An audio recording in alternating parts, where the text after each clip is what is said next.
Siempre me han gustado los paseos nocturnos. Hay algo en la quietud que hace que todo parezca más sencillo. Soy soldador de oficio, llevo haciéndolo por más de 40 años. Vivo solo en una granja grande, solo yo y mi perro Bosley. La casa es demasiado grande para una sola persona, pero nunca tuve el corazón para mudarme a un lugar más pequeño después de que mi esposa María falleció. Mis hijos se mudaron hace años, y desde que el cáncer se la llevó, solo hemos estado Bosley y yo. Una noche, después de un largo día en el taller, decidí salir a caminar. Mi propiedad es bastante grande, así que una sola vuelta normalmente es suficiente para satisfacer mi necesidad. El aire estaba fresco y Bosley trotaba a mi lado. A veces creo que él me quiere más de lo que yo lo quiero a él. He recorrido ese camino cientos de veces, pero mientras regresaba hacia la casa, algo llamó mi atención. Miré hacia la ventana del segundo piso, la que da al dormitorio que María y yo solíamos compartir. Por una fracción de segundo, pensé haber visto algo moverse. Me detuve en seco, mirando fijamente esa ventana. No había razón alguna para que alguien estuviera allí. No había entrado en esa habitación en años. No podía obligarme a hacerlo. Sentí que la sangre me hervía con solo pensar en que algún extraño hubiera entrado en mi casa. No iba a permitir eso. Corrí adentro con el corazón latiendo con fuerza y subí corriendo las escaleras. La habitación estaba vacía, tal como la había dejado, sin señales de que algo estuviera fuera de lugar. Busqué en todos los rincones posibles, pero no encontré nada. Sí, estaba bastante asustado, pero más que nada, estaba enojado. No me tomo a la ligera este tipo de cosas. Supuse que simplemente había visto algo que en realidad no estaba allí. Me quedé un rato parado, sintiéndome tonto,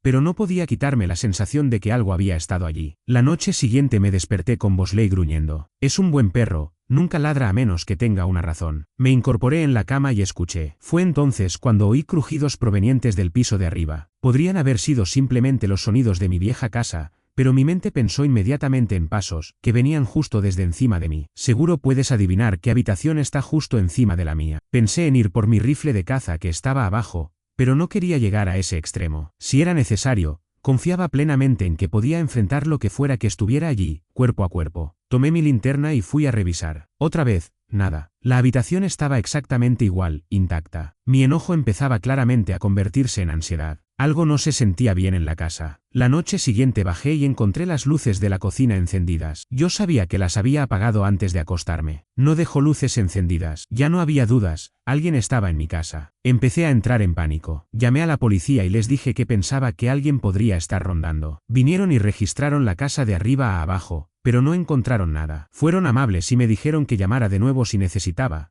pero podía notar que no me creían. La siguiente noche fue, por mucho, la peor. No podía dormir, así que decidí subir a revisar el dormitorio otra vez. No sé por qué, tal vez pensé que eso me tranquilizaría, pero cuando abrí la puerta, me congelé. Había ropa tirada por todo el suelo. Ropa de María. Yo la había guardado después de que ella murió, y ahora estaba por todas partes. Algo así no pasa por casualidad. Y entonces la vi. Había una mujer parada en la entrada, mirándome fijamente. No podía ver su rostro con claridad, pero sabía que no era María. Era muy baja de estatura. No sé quién era, pero no pertenecía a ese lugar. Nunca en mi vida había sentido tanto miedo. Sin pensar, corrí hacia ella. Ella se dio la vuelta y salió corriendo escaleras abajo y por la puerta principal. Cuando salí, ya se había ido. Busqué por toda la propiedad con Bosley, pero no había rastro de ella. No dormí esa noche. Durante meses después de eso no pude dormir. Estaba constantemente en alerta, convencido de que oía pasos arriba por la noche. Cada pequeño ruido me sobresaltaba. Dormía con el rifle junto a la cama, aterrorizado por la idea de tener que usarlo alguna noche. Cada pequeño ruido me sacaba de quicio. Pensé en llamar a mi hermano para que viniera a quedarse conmigo, pero no iba a hacer eso. Me enseñaron a manejar las cosas por mi cuenta, y eso fue lo que hice. Pero la pesadilla no terminó. Una noche, estaba sentado en la sala de estar cuando noté una figura parada en el jardín, mirándome directamente a través de la ventana. Era ella otra vez. Sentí que el corazón se me detenía. Agarré mi rifle y salí corriendo, con Bosley detrás. Ella seguía ahí, solo una silueta a la luz de la luna, observándome. Disparé unos tiros al aire, esperando asustarla. Eso bastó para que se diera la vuelta y corriera hacia la oscuridad. Pero no es como si eso me tranquilizara. Literalmente estaba siendo atormentado por una mujer desconocida que probablemente era una vagabunda. No podía imaginar por qué me estaba pasando esto. Me quedé ahí mucho tiempo, esperando a ver si volvía. Nunca lo hizo. No la he vuelto a ver, pero sé que es solo cuestión de tiempo. Estoy completamente preparado para defenderme, pero no creo que vivir en una ansiedad perpetua como esta sea sostenible. Gracias a Dios por Bosley. No tengo idea de qué haría sin él. Enviaré una actualización si pasa algo. Trabajo para un servicio de catering, lo que significa que paso mucho tiempo en la carretera, generalmente tarde en la noche. La mayor parte del tiempo lo paso cargando cosas de un lugar a otro en un camión enorme que la empresa me obliga a conducir. No es el peor trabajo del mundo, pero los horarios son horribles y no es para nada lo que pensé que estaría haciendo con mi vida. Cuando llego a casa, o estoy tan cargado de cafeína que no puedo dormir, o me desmayo en cuanto me acuesto y así me quedo por 12 horas. Una noche, volví a casa como a las 2 de la mañana. Fue agradable volver a conducir mi propio auto. Mientras me acercaba a mi casa, me di cuenta de que probablemente había tomado demasiados energizantes y que no podría dormir. Además, no había comido en horas y estaba hambriento. Hay un restaurante de comida rápida justo saliendo de la autopista, a unos 10 minutos de mi casa. Suelo ir ahí por antojos nocturnos porque es muy conveniente. Ni siquiera soy de comer mucha comida rápida, solo que a veces me da un antojo raro que solo unas papas fritas pueden calmar. Ya era después de las 2 cuando llegué al autoservicio. Había algunos autos delante de mí, lo cual me sorprendió un poco. No es como si ese lugar fuera popular a esa hora un martes. Mientras esperaba impacientemente, me quedé mirando al vacío,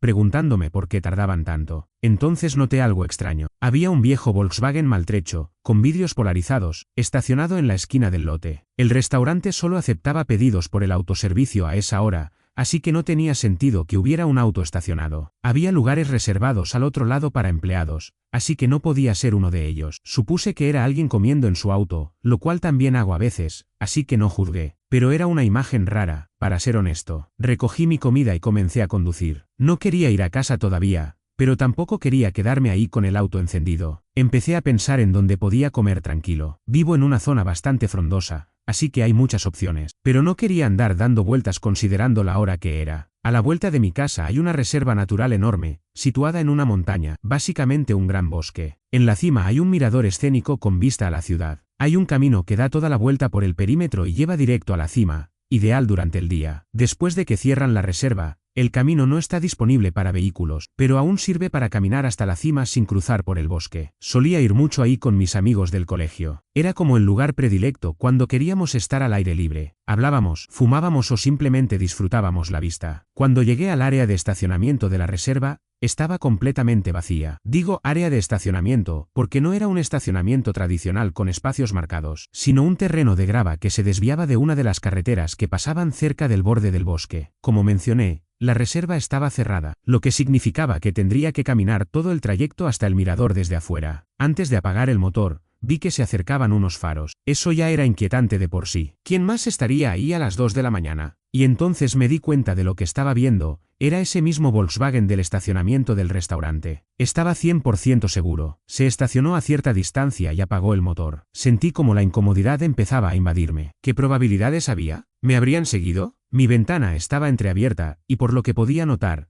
no salía música de ese auto, o al menos no una que pudiera escuchar. Después de un minuto sin que pasara nada, mi miedo empezó a disiparse. Probablemente estaban haciendo lo mismo que yo, buscando aire fresco o un lugar para fumar. Es un lugar bastante común para eso, pero me sentía muy incómodo considerando lo tarde que era. No podía quitarme la sensación de que algo estaba mal, aunque llegué a la conclusión de que era una de esas coincidencias inexplicables. Me senté un momento debatiendo si debía simplemente irme a casa. No quería, pero tampoco quería estar solo. Tomé el teléfono y llamé por videollamada a un amigo cercano que vivía a unos minutos. Me dije que, si no contestaba, comería en el auto y me iría a casa. Pero estaba despierto, lo cual me sorprendió. Dijo que estaba escribiendo un trabajo. Lo convencí de que se acercara a pasar un rato. Aceptó y dijo que estaría ahí en unos 10 minutos. Mientras esperaba, no le quitaba la vista al Volkswagen. No se había movido. Intenté tranquilizarme diciéndome que era paranoia. Cuando Sebastián finalmente llegó, me sentí mucho mejor. Ambos salimos de los autos y comenzamos a subir por el sendero. Antes de que el estacionamiento desapareciera completamente de vista, eché un vistazo hacia atrás. El Volkswagen seguía ahí, pero vi que las 4 puertas se abrieron al mismo tiempo. 4 tipos salieron. Se quedaron ahí parados unos segundos, mirándose entre ellos. Ni siquiera hablaban, solo se miraban. Fue escalofriante. Empujé a Sebastián, que se dio cuenta de lo que estaba mirando antes de que pudieran vernos. Seguimos caminando por el sendero hasta que el lote quedó fuera de vista. Las alarmas sonaban en mi cabeza, pero Sebastián no parecía preocupado. Me dijo que probablemente solo iban a fumar. Seguimos caminando y, para cuando llegamos a la cima, la vista de la ciudad fue suficiente para distraerme. Siempre nos sentábamos en un pequeño muro de piedra que impedía que la gente se acercara demasiado al borde de la montaña. Nos sentamos ahí, comiendo y hablando como solíamos hacerlo. Fue agradable. Por supuesto, esa sensación no duró mucho. Escuchamos voces y risas acercándose rápidamente. Nos giramos y vimos a 3 tipos caminando hacia nosotros, compartiendo lo que parecía ser un cigarro. Se comportaban de manera amigable, lo cual me calmó un poco. Pero en vez de buscar su propio espacio, caminaron directamente hacia nosotros, como si quisieran empezar una conversación. El tipo con el cigarro tenía tatuajes por todos lados y un aro en la nariz. Honestamente, daba miedo. Esbozó media sonrisa y nos preguntó si queríamos fumar. Ambos dijimos que no, y uno de los otros se rió y nos insultó. Sebastián soltó una especie de bufido. La curiosidad me ganó,